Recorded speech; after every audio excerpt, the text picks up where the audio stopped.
six-man pressures working on these will do. He'll attempt to disguise, so it's really critical on those matchups in protection for the Denver Broncos. Last Thursday night versus the Oakland Raiders, they did have their protection problems.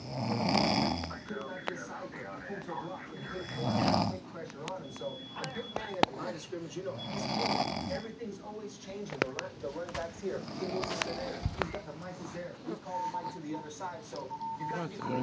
Right, and these running backs, McGahee going down now with Moreno and Hillman, those guys have to be on the same page with Peyton Manning to block.